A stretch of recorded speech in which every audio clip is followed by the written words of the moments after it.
Careful, careful, Come on. careful. Come down. You got it? Come on.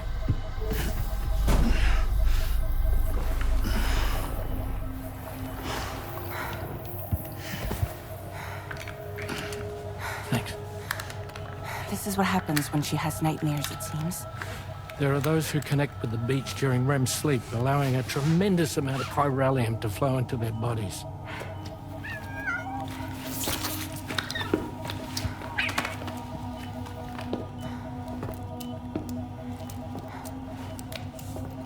Hey, is your wrist gonna be okay? Yeah.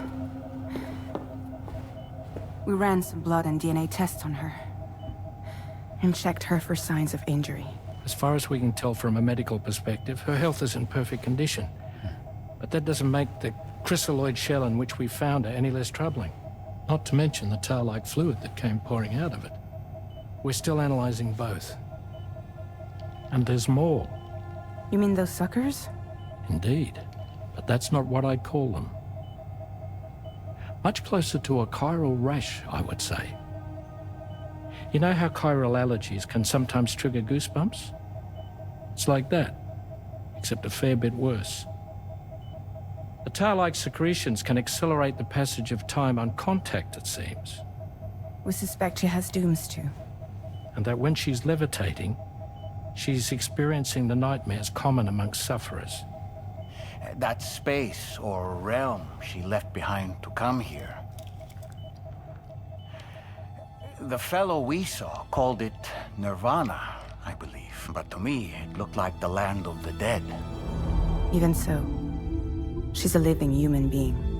And I believe that she was born in that place. After things settled down, I spoke with her for a little. Or tried to. She was still in shock, which made it harder to communicate. Did she tell you her name? Doesn't seem like she has one. As far as I could tell. So, I named her myself. Tomorrow. Tomorrow, huh?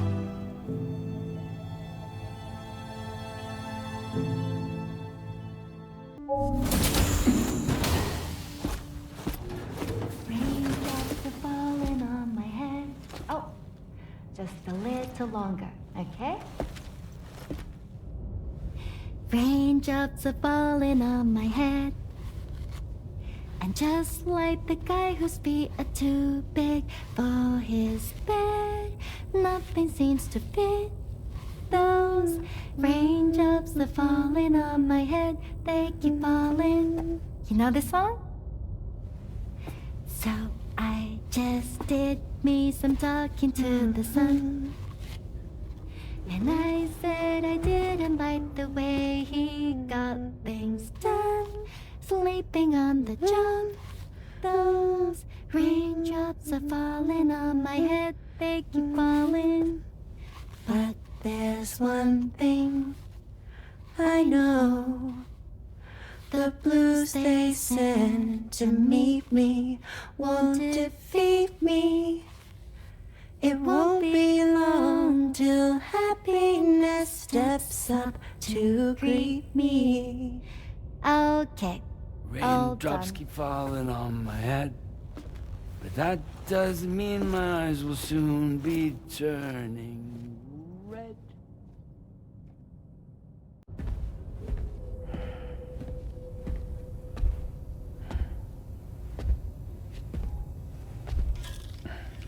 Glad you're here. I thought both of you should have a say in this. Listen, about the girl, tomorrow. This is the spot where we picked her up. We're still reading Tarfall activity there, which means there might still be a passage to the other side. It's possible she could still use it to go back home. You want to send her back to that hellhole? If that's where her family is, it's where she belongs. You've got to be kidding me. This isn't her world. She isn't one of us. That chrysalis, we found her inside. It was filled with a fluid that contained amino acids. One's identical in structure to the kind found in tar. I'm sorry, there are amino acids in tar? As in proteins? Of course. How else did you think that chiral creatures could emerge from it? Or to be more accurate, be born from it? Some have even theorized that the tar is a sort of primordial soup. Wait, are you saying that Tomorrow is a chiral creature? No, not at all. Her DNA and cellular structure prove that she's human. Well, the world we found her in was filled with the dead. Almost like some kind of beach. But Tomorrow herself is alive. She's a living human being. We should look after her here. Women and children and the weak have always been easy targets. In every conflict and disaster, we're always the first to suffer. But even if her world is as bleak as you suspect, she may still be happier there, surrounded by the friends and family she knows and loves. Friends and family don't guarantee happiness. Not in the least. I understand how you feel, but I believe she should stay with us. Sam. I was there. I saw her home. And it was a hellhole. We can't send her back. All right. I'm pulling rank and making the call. She stays. At least until things have calmed down. Understood?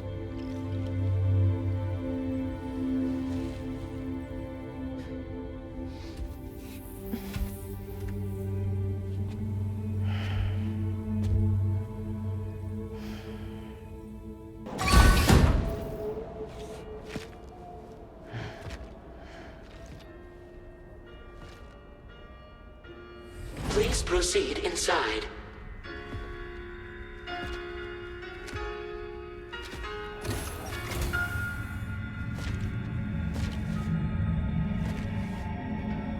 Administering shock. Stand clear.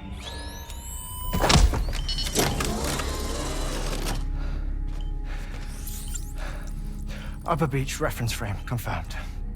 UB coordinates are L 47.37, B plus 6.32.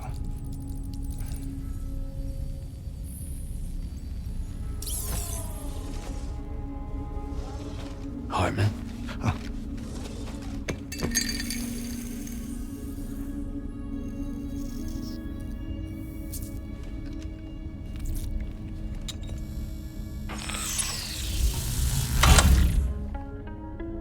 You're looking well, Sam. Thank you for coming. Oh. It's been a while. Ticker still holding up? Thanks to this support unit, I can flatline anytime, anywhere, without worry. No need for beds and the like either. I can sleep standing up. Not bad, eh?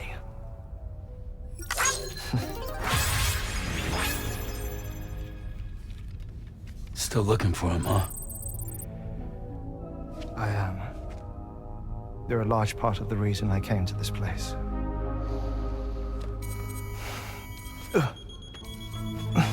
You okay?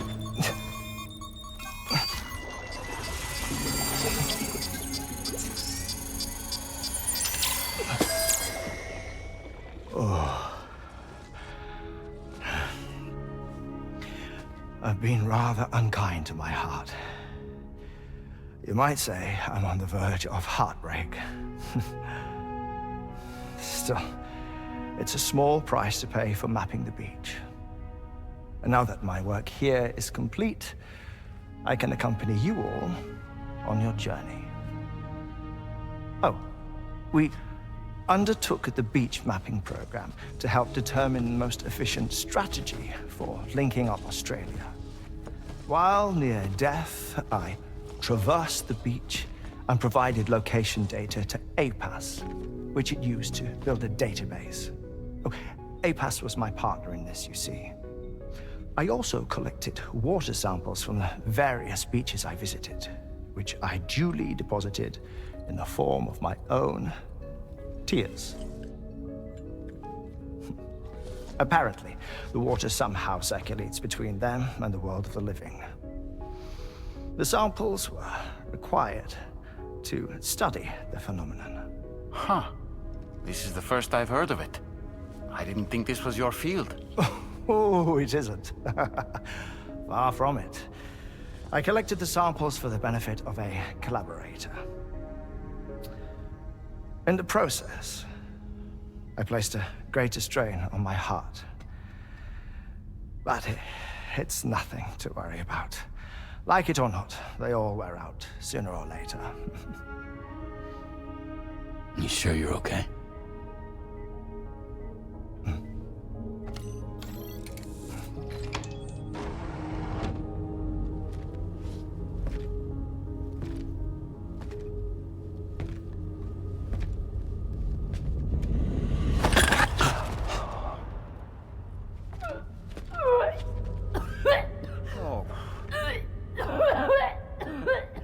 All good in there?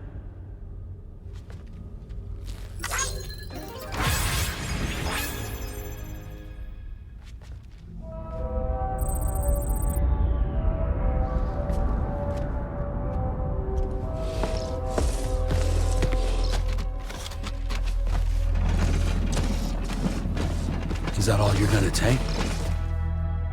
Yes. Everything I need is already stowed at the DHV Magellan. This here is my insurance. Well then, shall we go to the DHV Magellan?